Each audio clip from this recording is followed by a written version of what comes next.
The 11th system fell on a Tuesday, and I stood in my war chamber, watching the holographic map flicker as another cluster of blue lights turned red.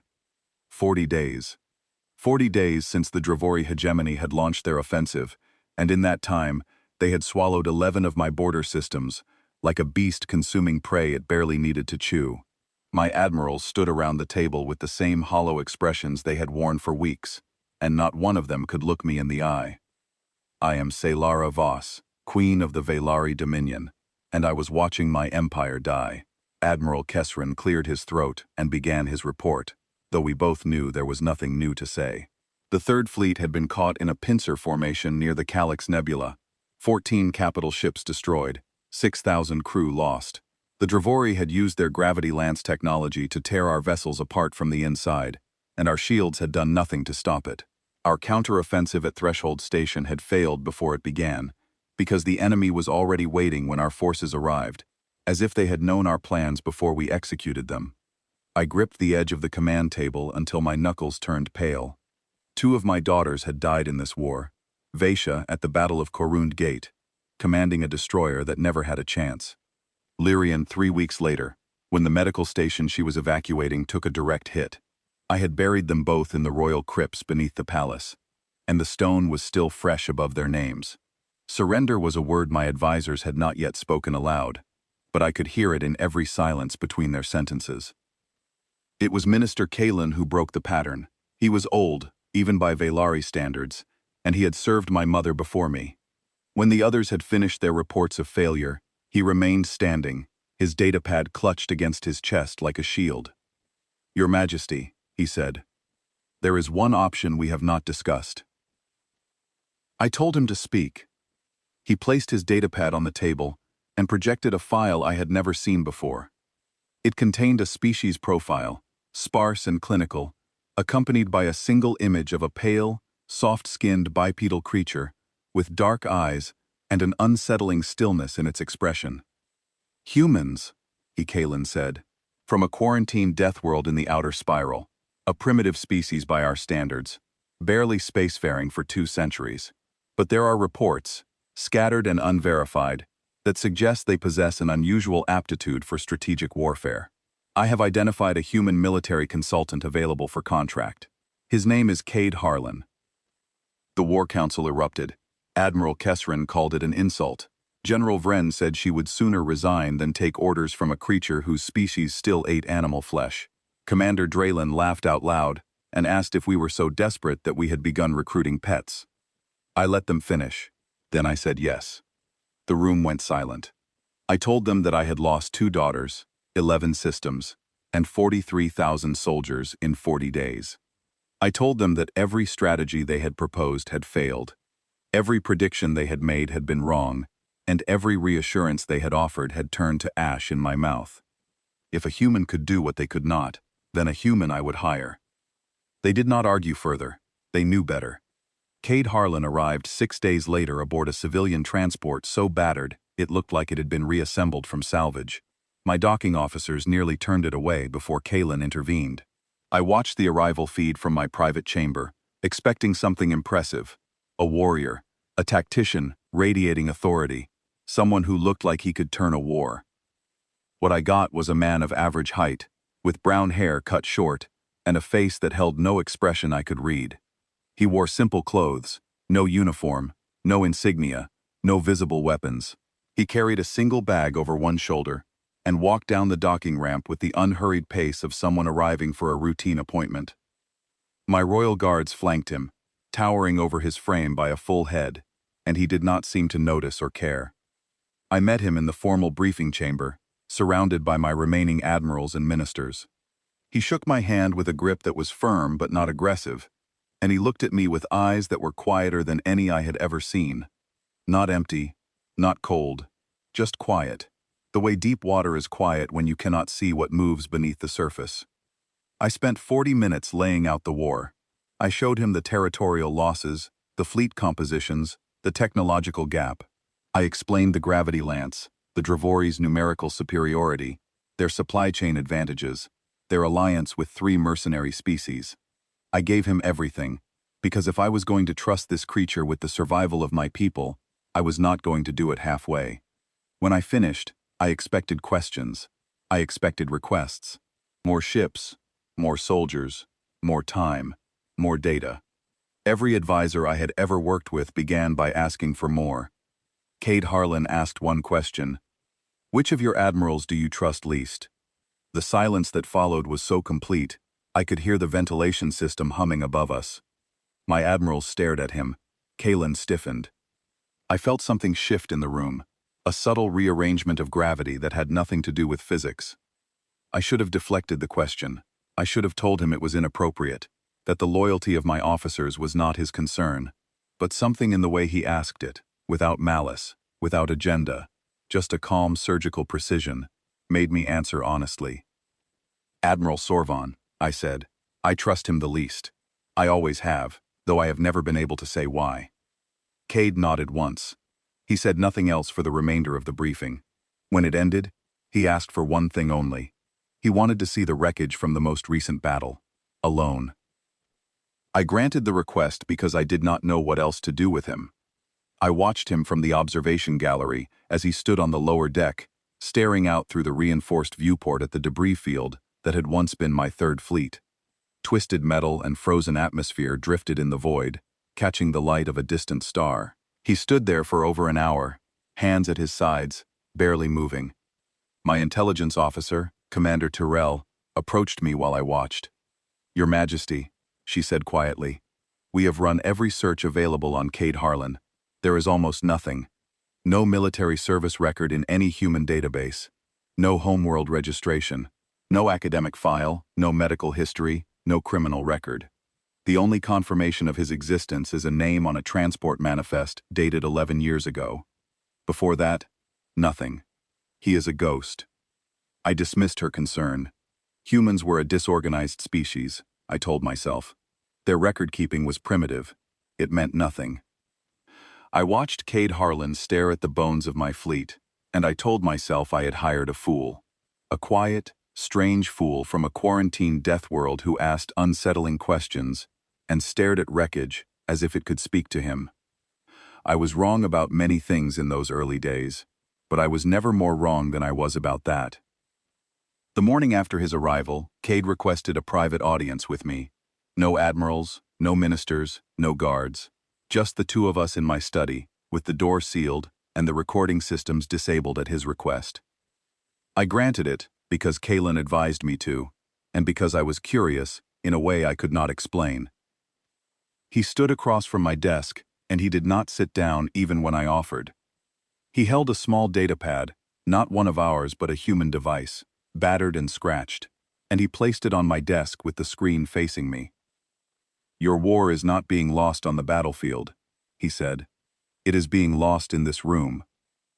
I stared at the screen. It showed a pattern analysis, dates and coordinates, fleet movements, mapped against outcomes. I did not understand it immediately, but Cade walked me through it with the patience of someone who had done this before. "Every engagement where your forces were intercepted before they reached their target," he said, "traces back to one common element. The fleet positions were known by Admiral Sorvan. He either commanded the fleet directly, coordinated the logistics, or attended the strategy session where the route was discussed. Every single time." I felt my blood chill. I wanted to argue. Sorvan was decorated, respected, a veteran of 30 years of service to the Dominion. He had fought beside my mother in the border reclamation. He had medals I could not count.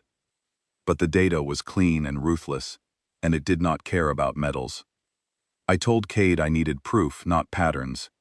He said he could give me proof within 12 hours if I was willing to run a single test. I agreed. We fed Admiral Sorvan a set of false fleet coordinates, a fabricated operation targeting a Dravori supply depot in an empty sector. The information was given to Sorvan alone, through a secure channel that only he and I had access to. No other admiral, no other officer, no one else in the Dominion knew those coordinates. 7 hours later, Dravori scout ships appeared in that empty sector, scanning for a Velari fleet that did not exist. I sat in my study and read the surveillance report 3 times. Then I closed my eyes and breathed until the shaking stopped. Sorvan. 30 years of service. He had attended Vaish's funeral. He had stood beside me when I received word of Lyrian's death. He had placed his hand on my shoulder and told me that their sacrifice would not be forgotten. And he had been feeding our positions to the enemy the entire time. The arrest was swift and silent. I ordered it done at night, without announcement. And Sorvan was removed from his quarters by royal security before dawn. The evidence was presented to the War Council in a closed session, and the room fell so quiet that I could hear the heartbeat of the officer standing nearest to me. Cade was not present for the arrest or the briefing. When I found him afterward, he was in the tactical planning room, already working. He had spread holographic charts across every surface and was building something I had never seen before. He called it a baited collapse. The concept was alien to everything my admirals understood about warfare. We would position a defensive line near the Aran corridor, a narrow passage between two gravity wells that the Dravori had been eyeing for weeks. We would make the line look strong but flawed, strong enough to be worth attacking, flawed enough to suggest we had made a mistake. When the Dravori committed their fleet to punch through the line, we would collapse it intentionally, pulling our ships back in a pattern that funneled the enemy fleet deeper into the corridor, and then we would detonate the asteroid fields on both sides, sealing them in and destroying them with their own momentum. Admiral Kesran refused outright. He said it was reckless, that deliberately weakening a defensive line was suicide, that no Velari commander would order a retreat as a tactic. General Vren agreed. Commander Draylen said the plan was insane. I looked at Cade. He stood calmly at the edge of the room, waiting. He did not argue. He did not defend his plan. He simply waited for me to decide. I thought about Sorvan. I thought about my admirals who had failed me for 40 days straight. I thought about my daughters. I authorized the plan. The Battle of Aran Corridor lasted 9 hours. For the first 3, I was certain I had made the worst decision of my reign. Our defensive line buckled exactly as Cade had designed, and watching my ships pull back while the Dravori surged forward was physically painful. Every instinct I had screamed that we were losing. But we were not losing. We were leading. The Dravori fleet poured into the corridor like water into a funnel. Their commanders too eager, too confident, too certain that they were watching another Velari collapse. By the time they realized the retreat was controlled, they were too deep. The asteroid fields detonated in sequence, a cascading wall of rock and energy that sealed the corridor at both ends and turned the space between into a killing field. 43 Dravori warships destroyed. We lost 2. The numbers arrived on my tactical display, and the war chamber erupted in something I had not heard in weeks. Cheering. My officers were cheering. My communications array lit up with reports from across the fleet. Commanders shouting victory declarations. Crews celebrating in corridors and mess halls. I did not cheer.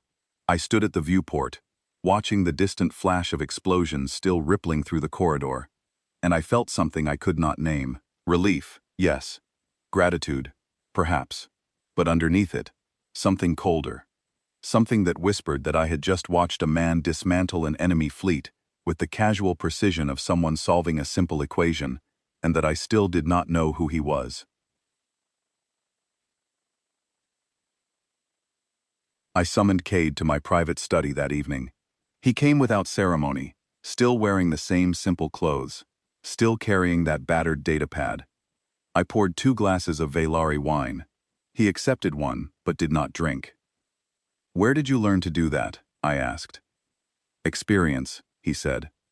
I pressed harder. What experience? What wars? What battles? His transport manifest said he had no military record. His species was barely spacefaring. Where did a human from a quarantined death world learn to orchestrate the most lopsided naval victory in Velari history?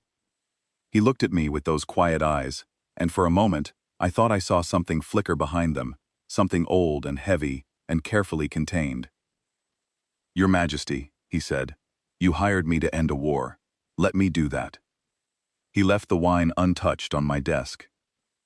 That night, Kalen came to me with a face I had never seen him wear.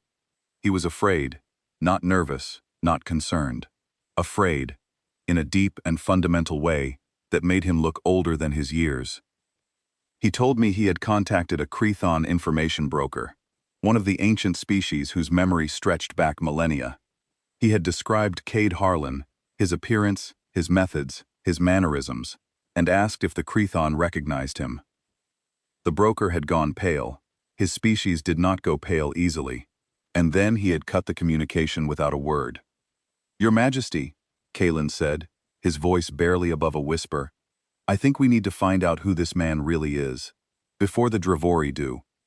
I told Kalen that I would handle it, but that night, lying in the dark of my chamber, I replayed Cade's single question in my mind. "Which of your admirals do you trust least?" He had asked it the way a surgeon asks where the pain is, not with curiosity, with purpose. And I began to wonder, for the first time, whether the pain he was looking for was not just in my war council. Over the next 12 days, Cade designed 2 more operations. The first targeted a Dravori supply chain that ran through neutral territory, a convoy route they believed was untouchable, because it passed through the sovereign space of the R'Lani Compact, a neutral species that had refused to take sides. Cade did not violate R'Lani sovereignty. Instead, he provided the R'Lani with intelligence proving that the Dravori had been mining their asteroid fields without permission, stripping rare minerals to fuel their war machine. The R'Lani were furious. They closed their borders to Dravori traffic within 24 hours, and the supply chain collapsed overnight. No shots fired, no treaties broken, just information, placed precisely where it would cause the most damage. The second operation was different. It was harder. It was the first time I saw what Cade was truly capable of, and it was the first time I felt afraid of him. The Dravori had established a forward command station in the Velour system, a heavily armed platform that coordinated their fleet movements across the entire Eastern Front. Our forces had attempted to destroy it twice and failed both times. It was shielded, defended by 3 carrier groups, and positioned near a gas giant whose radiation field disrupted our targeting systems. Cade's plan was to take the station intact, not destroy it, capture it. He sent a small infiltration team, just 4 Velari Special Operations soldiers, aboard a captured Dravori transport. They docked with the station under false credentials that Cade had fabricated, using intelligence extracted from Sorvan's files. Once inside, they did not fight. They accessed the station's environmental systems and vented the atmosphere from the command decks, one section at a time. The Dravori crew had a choice: seal themselves in the remaining pressurized sections and surrender, or die. Most chose to surrender. Those who did not were found later, frozen in corridors they had not reached in time. The station fell in under 2 hours. The carrier groups, cut off from their command network, scattered in confusion. Our fleet moved in and destroyed them piecemeal. It was a brilliant operation. It was also the moment my officers began to look at Cade differently. Not with admiration, with unease.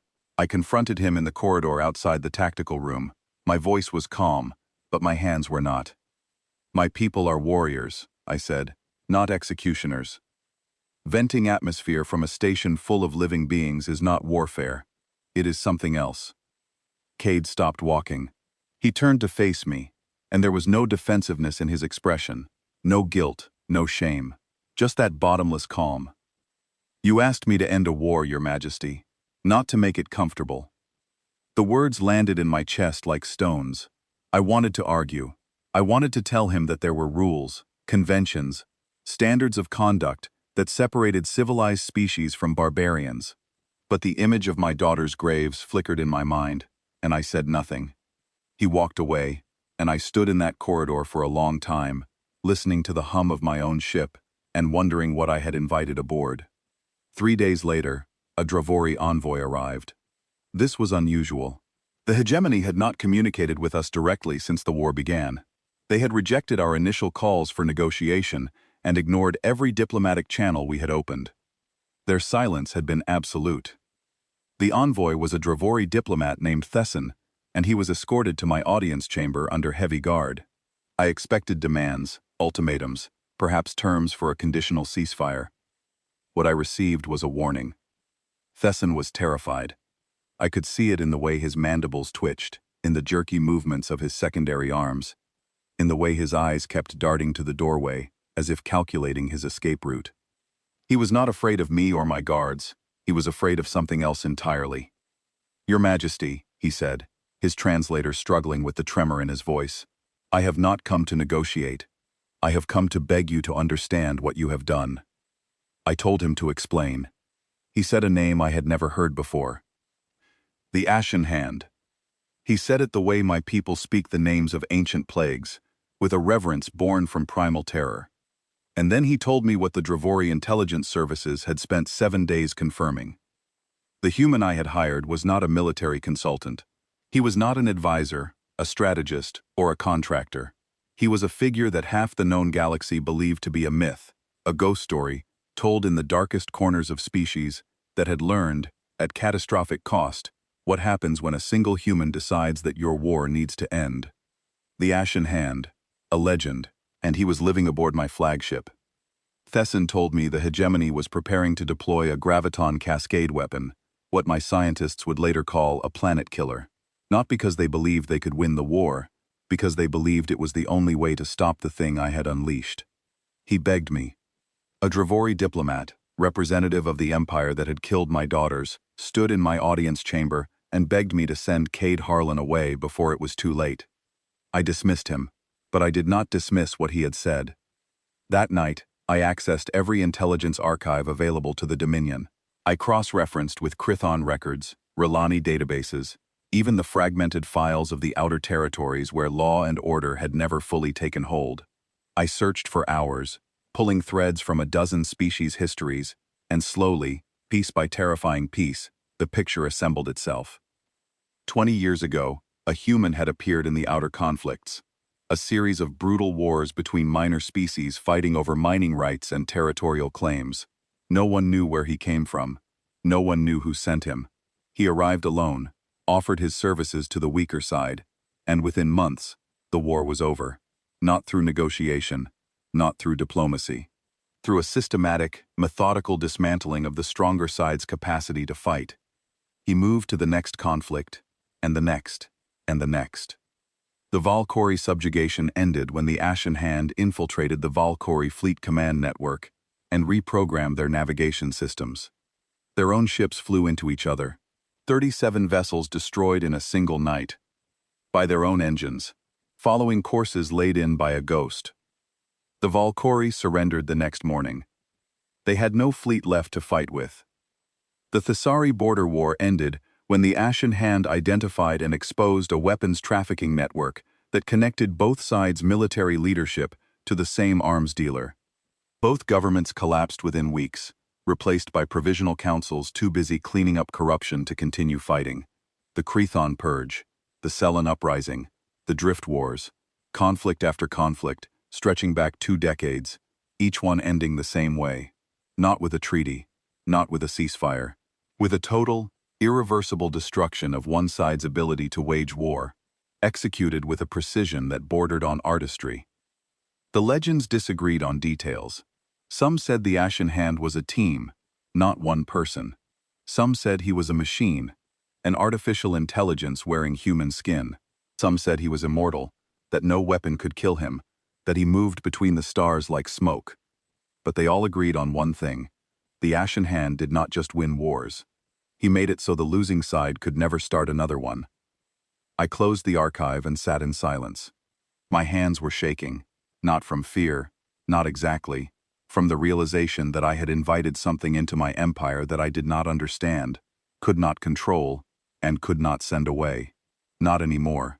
He was too deep. He knew too much. His plans were already in motion, woven into the fabric of my military operations like roots through soil. I had not hired a consultant. I had opened my door to a force of nature. I found Cade in the lower observation deck, the same place he had stood on his first night aboard. The debris field from the Third Fleet had long since drifted out of view, replaced by the cold, clear starscape of open space. I did not waste time with pleasantries. "I know what you are," I said. He did not turn around. "I know about the Valkyrie," I continued. "The Thessari, the Drift Wars, all of them. I know the name they gave you." He was quiet for a moment. Then he said, "Which name?" "There are several." "The Ashen Hand," I said, and even speaking it felt like handling something dangerous. He turned then. His face was the same as it had always been, calm and still and unreadable. But something in his eyes had shifted, a gate opening just wide enough for me to glimpse what lay behind it. "Your Majesty," he said, "you asked for help. I came. What I have been or done before does not change what I am doing now. Your empire is under attack by an enemy that will not stop until your species is subjugated or destroyed. I can prevent that. I am preventing it. What matters now is finishing it." "And what does finishing it look like?" I asked. "For you?" He held my gaze. "It looks like the Dravori losing the ability to threaten you, or anyone else. Permanently." That word, permanently, it hung between us like a blade. I asked him why. Why he did this. Why he traveled from war to war, ending conflicts that were not his, fighting for species that were not his own. What drove a single human to appoint himself the arbiter of galactic warfare? He was quiet for a long time, long enough that I thought he would not answer. Then he said, "Because someone has to know when to stop. And I have not found anyone else who does." I did not understand what he meant. Not then. But the words lodged somewhere deep in my mind, and they stayed there, growing heavier with each day that followed. 4 days later, the Dravori launched their largest counteroffensive of the war. They came with everything: 200 warships, led by their command dreadnought, the Teeth of Dravos, a vessel so massive it had its own gravitational signature. They hit our forward positions across a 3-system front simultaneously, a coordinated hammer blow designed to shatter our momentum and reclaim the territory we had taken. My admirals scrambled to respond. Battle plans were drawn and redrawn. Fleet positions shifted. Communications channels flooded with reports, requests, demands. In the middle of it all, Cade walked onto my flagship's bridge and asked for tactical command. I hesitated. Giving an alien species direct command of my fleet was something no Velari queen had ever done. My admirals would see it as a betrayal. My people would see it as weakness. But my people were about to be overrun, and the man standing in front of me had ended 6 wars. I gave him command. What happened next will stay with me until the day I die. Cade stood at the central tactical station, surrounded by holographic displays showing the positions of every ship in both fleets. He did not shout. He did not rush. He spoke in a low, measured voice, issuing orders with the steady rhythm of a heartbeat. "Redirect 5th Carrier Group to bearing 773. Hold position at the gravity line. Do not engage until the dreadnought commits to the velour approach. Pull the 7th and 9th destroyers back to the Arin shadow. Let the Dravori light cruisers pass. They are a distraction. Detach the mining frigates from the rear guard. I need them in the asteroid belt at coordinates I am sending now. They are going to seed the field with resonance charges on my mark." He was not reacting to the Dravori. He was predicting them. Every move they made, he had anticipated. Every feint they launched, he had already countered. He read the battle the way a musician reads a score, seeing not just the current note, but the entire composition stretching ahead. The bridge crew watched in silence. My officers, veterans of decades of warfare, stood frozen at their stations and watched a human conduct their fleet like an orchestra. I saw awe on their faces, and I saw something else, the first flickers of a fear that would grow much deeper before this was over. The Battle of the Eastern Front lasted 14 hours. When it was over, the Dravori had lost 87 warships, including 3 of their 5 remaining dreadnoughts. The Teeth of Dravos was crippled, drifting powerless in space, its crew broadcasting surrender on every frequency. We lost 11 ships, 11 against 200. I stood beside Cade as the reports came in. The bridge was silent except for the murmur of communications officers logging the surrender signals. Outside the viewport, the Dravori fleet burned. I looked at him. His face had not changed, not during the battle, not after. The same stillness, the same quiet eyes. He had just orchestrated the most devastating military defeat in Dravori history, and he looked like a man who had finished a routine task. "Do you feel anything?" I asked. He glanced at me, then he looked back at the burning ships. "I feel the weight of every life that ended today," he said. "Every single one, on both sides." He paused. "That is why I do this, because if I do it right, this is the last time these lives need to be spent." I did not respond. But I thought of the Drevori envoy and his warning, and I thought of the legends in the archives, and I thought of the word permanently. And for the first time I understood that I was standing beside something my species had no framework to comprehend. The planet killer arrived on the 16th day after the Battle of the Eastern Front. The Drevori called it the Oreth device, a graviton cascade weapon capable of destabilizing a planet's core and tearing it apart from within. Intelligence confirmed it had been deployed from the hegemony's deepest reserves, a weapon so devastating that its use had been outlawed by 7 interstellar accords, none of which the Drevori had signed. Its target was Velara Prime, my homeworld, the seat of my empire, the place where my daughters were buried. I received the intelligence report in my war chamber, and for a moment, just a moment, I felt the kind of fear that dissolves thought and replaces it with nothing but the sound of your own heartbeat. 8 billion people lived on Velara Prime. My entire civilization rested on that single world. If it fell, the Velari Dominion did not just lose a war, it ceased to exist. I turned to Cade, expecting urgency, expecting alarm, expecting the same desperate scramble I felt in every cell of my body. He was calm. He was reading a datapad. "I know," he said before I could speak. "I have known for 6 days. 6 days." He had known the planet killer was coming for 6 days and had said nothing. The fury that surged through me was blinding. I demanded to know why he had not warned me, why he had not repositioned the fleet, why he had not done something. He looked up from the datapad. "I did reposition the fleet. 48 hours ago. The 7th and 9th battle groups are already in position along the Oreth device's approach vector. The mining frigates have seeded a resonance field at the optimal interception point. The weapon will be neutralized before it reaches firing range." "Then why did you not tell me?" I shouted. "Because I needed you to react naturally when the intelligence arrived," he said. "Your communications are monitored by at least 2 neutral species observation networks.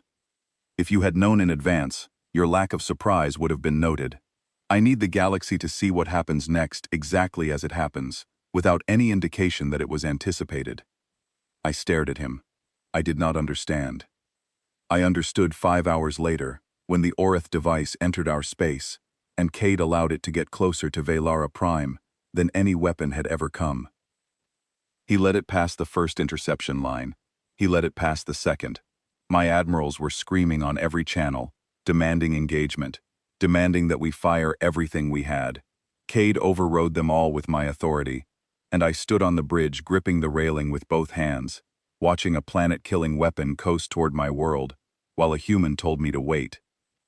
The weapon reached the 3rd interception line, close enough that our long-range sensors could detect the graviton buildup in its core, close enough that every observation satellite in the sector was broadcasting the approach live. "Now," Cade said. The resonance field detonated. The graviton cascade collapsed inward, imploding the Oreth device in a bloom of energy that lit up the sky above Velara Prime for 8 seconds. Every being on the surface saw it. Every sensor in the sector recorded it. It was over. My world was safe. But Cade was not finished. He turned to the communications officer and said, "Broadcast the full sensor logs to every species in the sector. Every government, every news agency, every independent observer. Unedited. Full resolution. I want every civilization within 100 light-years to see a planet killer fired at a civilian world." I understood then.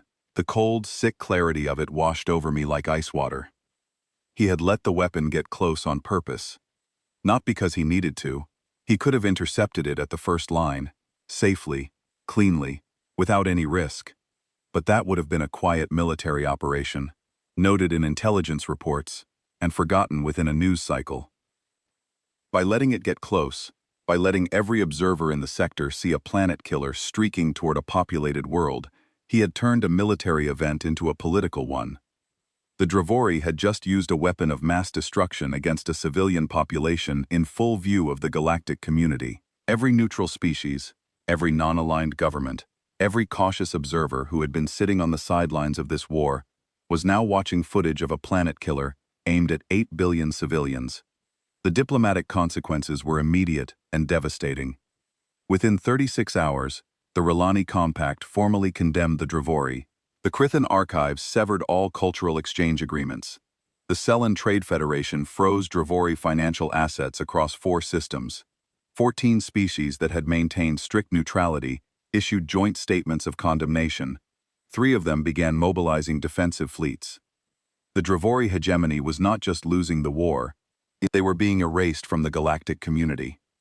I cornered Cade in the tactical room after the last diplomatic report came in. I closed the door behind me and stood between him and the exit.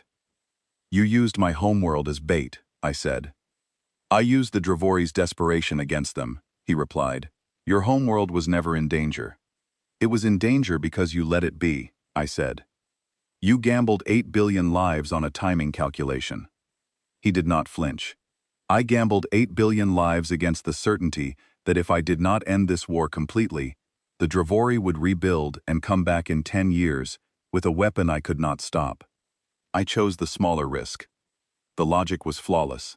The coldness of it was staggering.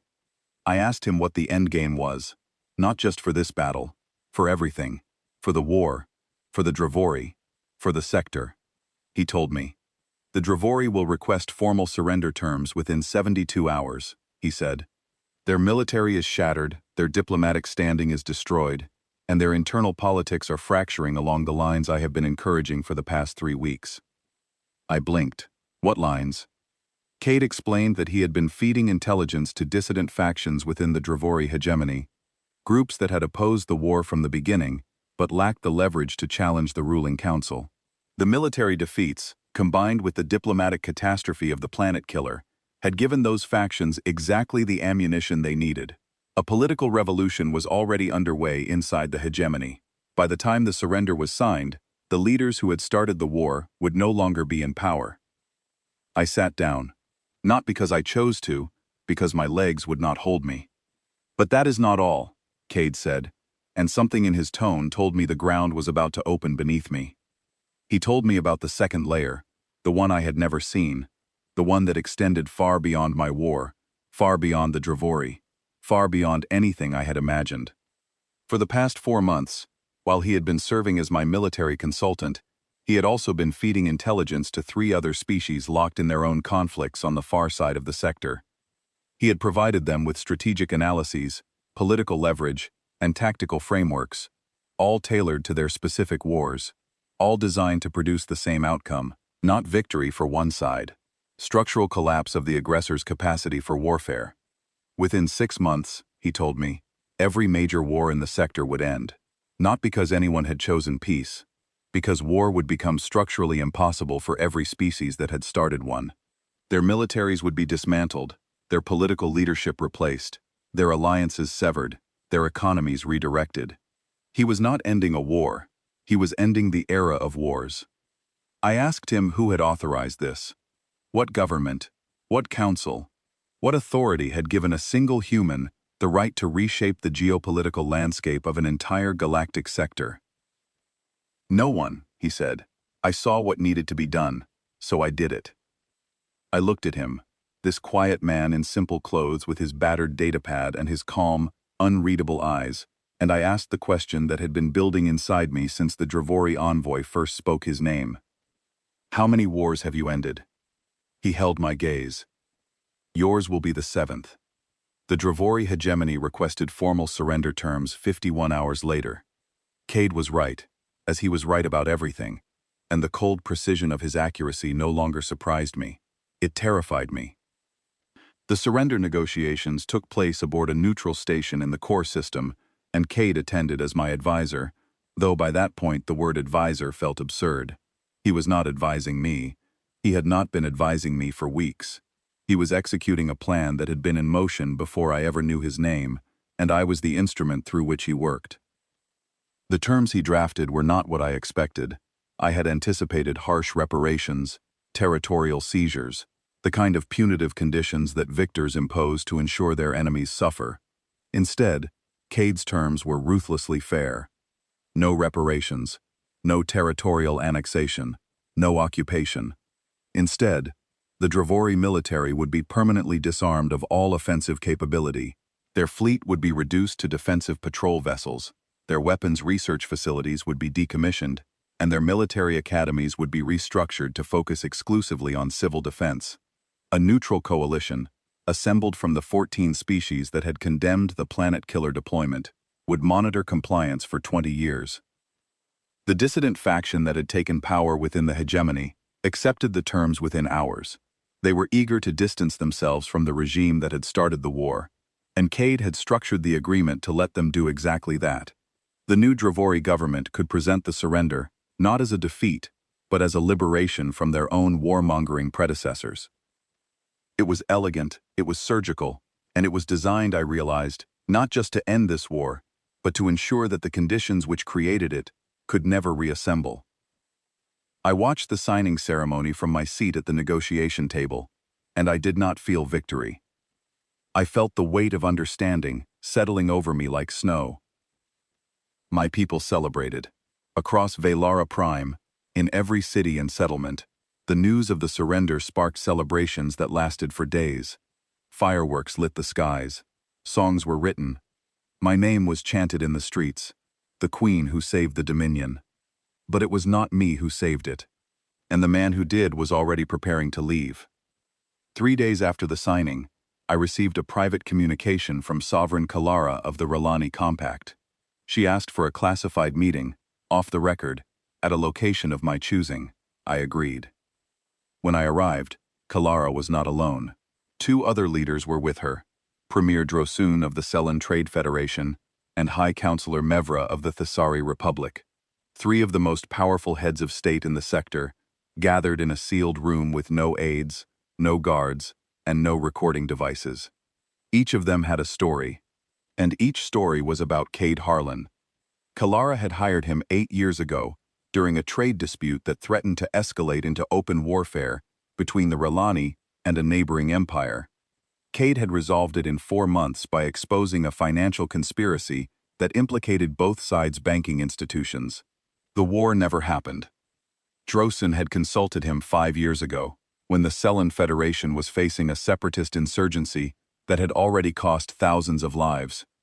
Cade had identified the insurgency's external sponsor, a rival trade federation that was funding the rebellion to weaken the Selen economy. He had dismantled the funding network, and the insurgency collapsed within weeks. Mevra's story was older and quieter. 15 years ago, the Thessari Republic had been on the brink of civil war. Cade had spent 6 months embedded in their government, saying little, watching everything. When the crisis reached its peak, he had released a single document, a detailed analysis of how both factions in the dispute were being manipulated by the same political dynasty that stood to profit from the chaos. The civil war evaporated. The dynasty was removed from power. The Thessari Republic had been stable ever since. None of them had known about the others. Each had believed they were Cade's only client, his sole project. Each had discovered, in the months and years that followed, that they were one piece of a much larger design. We sat together in that sealed room, 4 of the most powerful beings in the sector, and we realized that we had all been pieces on the same board, moved by the same hand, guided toward outcomes that served not our individual interests, but a larger vision of stability that none of us had asked for and none of us fully understood. Kalara was the first to ask the question aloud. What do we do about him? The options were obvious. We could expose him. We could publicly reveal that a single human had been manipulating the politics and wars of multiple species for decades. It would be a scandal of unprecedented proportions, and it would destroy any trust between humans and the rest of the galactic community. We could try to stop him, pool our intelligence resources, track his movements, and either capture or neutralize him before he could intervene in another conflict. Or we could do nothing. Drosun argued for exposure. He said no individual should have the power to reshape civilizations without consent, regardless of the outcome. Mevra argued for caution. She said the Thessari Republic owed its existence to Cade's intervention, and she was not prepared to condemn the man who had saved her people. Kalara asked the question that silenced us all. Has any civilization he restructured returned to war? The room went quiet. We looked at each other. We searched our memories, our histories, our intelligence files. The answer was no, not one, Every conflict Cade had ended had stayed ended. Every peace he had engineered had held. Every species he had restructured had emerged more stable, more prosperous, and more secure than before his intervention. The silence stretched, and in that silence, I made my decision. I found Cade the next morning in the docking bay of my flagship. He was packing. The same battered transport, the same single bag, the same quiet efficiency. He had not asked for payment, though I had offered it. He had not asked for recognition, though I had offered that too. He was simply leaving, the way a surgeon leaves a patient's room after the operation is complete. I told him I was afraid of what he was. He accepted that. He did not try to reassure me or explain it away. He simply nodded, as if fear were a reasonable response. I asked him if he had ever been wrong, if he had ever misjudged a conflict, made a mistake, applied his strategies to a situation where they did not work. He was still for a long time, longer than I had ever seen him be still, and he was a man who had made stillness into an art form.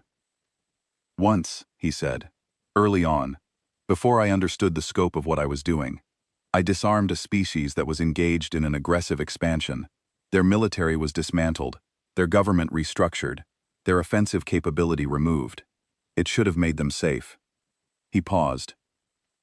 But I had not accounted for their neighbor, a predatory empire that had been held in check only by the threat of the first species' military strength. When that strength disappeared, the neighbor attacked. Millions died. An entire civilization nearly collapsed, because I had removed the deterrent without replacing it with something else. His voice was steady, but I heard the fracture beneath it. The weight of millions of lives, carried quietly for years. I asked him what he did after that. I expanded, he said. I stopped thinking about individual wars and started thinking about systems. Every conflict is connected to every other conflict. Every species' security depends on every other species' behavior.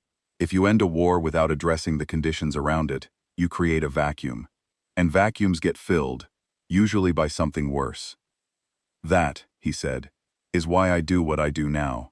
Not because I believe I have the right, but because I know the cost of doing it incompletely, and I will not pay that price again. I stood with him in that docking bay, this small, quiet man who had saved my empire and reshaped my sector and carried the weight of his mistakes like stones in his pockets. And I asked him the last question I would ever ask him. Are there others like you? He looked at me, and for the first time since I had known him, something that might have been warmth flickered across his face. Humans do not send armies to other species' wars, he said.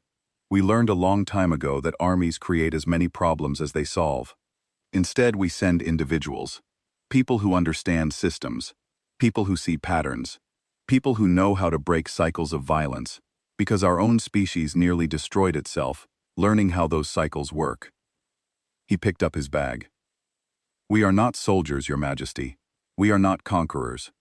We are a species that spent 10,000 years fighting itself, and in the process, we learned more about war than any other civilization in the galaxy. Not how to win wars, how to end them, and more importantly, how to make sure they do not start again. I asked if that was humanity's great contribution to the galaxy. Not technology, not military strength, not economic power. Just the knowledge of a species that had survived its own worst impulses. He smiled then, the only time I ever saw him smile. We nearly wiped ourselves out a dozen times over, he said. With weapons, with pollution, with ideology, with sheer stubborn stupidity. We came so close to extinction that we could taste it, and when we finally pulled ourselves back from the edge, we realized that the most valuable thing we had was not what we had built, it was what we had learned. The cost was almost everything, but the lesson was worth it. He extended his hand. I took it. His grip was the same as the first time, firm and calm and steady. Goodbye, Your Majesty. You will not need me again. He walked up the ramp of his battered transport, and the docking bay sealed behind him. I watched through the viewport as the ship detached, turned slowly toward open space, and accelerated until it was nothing but a point of light. And then it was gone. I returned to my throne room that evening and convened my rebuilt council. The war was over. My empire was intact. The Dravori were restructured, the sector was stabilizing, and for the first time in over a year, no one was dying in my name. I told my council the war was truly over. Not because we had defeated our enemy, but because a single human had shown us something no Velari could see. The enemy was never the Dravori. The enemy was the cycle, the pattern of aggression and retaliation, expansion and resistance, that had driven our species into conflict after conflict for centuries. We had been fighting the wrong war, against the wrong adversary, with the wrong definition of victory. Cade Harlan had not given us peace through strength. He had given us peace through understanding, through the surgical dismantling of the structures that made war inevitable, and through the hard, uncomfortable truth that sometimes the most dangerous enemy is not the one at your gates, but the one in your assumptions. I never saw him again. The transport he left on disappeared from our tracking systems within hours, and no search we conducted ever found a trace. The name, Cade Harlan, appeared in no further records, no databases, no intelligence files. The Ashen Hand faded back into legend, spoken of in whispers by species who had felt his touch and could never quite believe he was real. But he was real. I knew that. I had stood beside him. I had watched him work. I had seen what a single human could do when armed with nothing but patience, intelligence, and the bone-deep understanding of a species that had learned the hardest lesson in the galaxy. Years passed. The peace held. The Dravori, restructured and disarmed, became one of our closest trading partners. The sector stabilized in ways that analysts called unprecedented, and that I called inevitable, because I knew the architect who had designed it. Other wars flickered and died, conflicts that might have consumed entire systems fading before they could ignite, and I never knew for certain whether Cade's hand was in them. But I suspected, and the suspicion brought me comfort. Then, 12 years after the war, a border dispute arose between the Velari Dominion and a newly spacefaring species called the Tauren. It was small at first, a disagreement over mining rights in a contested system. But it escalated, as these things do, and my military advisors began drawing up contingency plans, and the old language of force and deterrence crept back into the conversations in my council chamber.